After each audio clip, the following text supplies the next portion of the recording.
সবাইদের যেমন দোলের প্রথমেই চাঁচর হয়, তো আমাদের সেই রকম না, আমাদের দোলের পরে চাঁচর হয়। তো সেটাই হয়েছিল একদিন সন্ধেবেলা। তো বেশি আমি ডিটেলসে বলছি না, পরে অন্য কোনো ভিডিওতে হলে বলবো।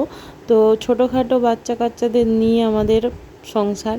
তো দেখতেই পাচ্ছ দুইজনে মিলে আবির দিয়ে দুইজনে মিলে ধরিয়ে দিল আজকে এই চাঁচর।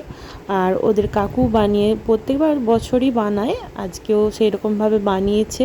তো সেটাই আমরা একটু আনন্দ করছিলাম এখানে দাঁড়িয়ে। আর জানোই তো চাঁচর ধরালে কীরকম আগুনের একটা তাপ আসে, দারুণ কিন্তু বেশ ভালোও লাগে, ছোটোবেলাটা ফিরে আসে, এটাই আর কি।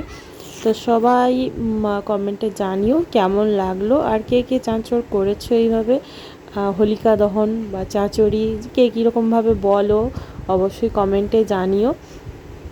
তো আমাদের এইখানে নিজেদেরটা হয়ে যাওয়ার পর এইখানে পাড়ার যেগুলো মানে চাঁচর হয়, তো সেইগুলো ধরানো হচ্ছে পরের পর। তাই আমরা একটু ছুটে এখানে আবার দেখব বলে চলে এলাম।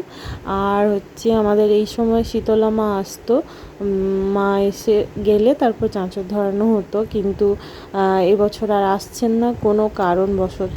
ঠিক আছে, তো সবাই ভালো থেকো, সুস্থ থেকো। কেমন মজা করলে হোলিতে বা চাঁচড়িতে অবশ্যই তোমরা সবাই জানিও। ন্যাড়া পোড়া বলে, যাই হোক আমি এতক্ষণ বলতে পারছিলাম না।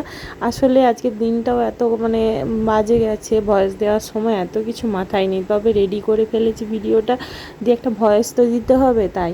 তো আজ আমাদের ন্যাড়া পোড়া, কাল আমাদের দোল, পূর্ণিমাতে চাঁদ উঠেছে, বলো হরি বল। সবাই ভালো থেকো, সুস্থ থেকো, ভালোভাবে সবাই একসাথে থেকো, আমার ভিডিওটি দেখো, সঙ্গে থেকো, পাশে।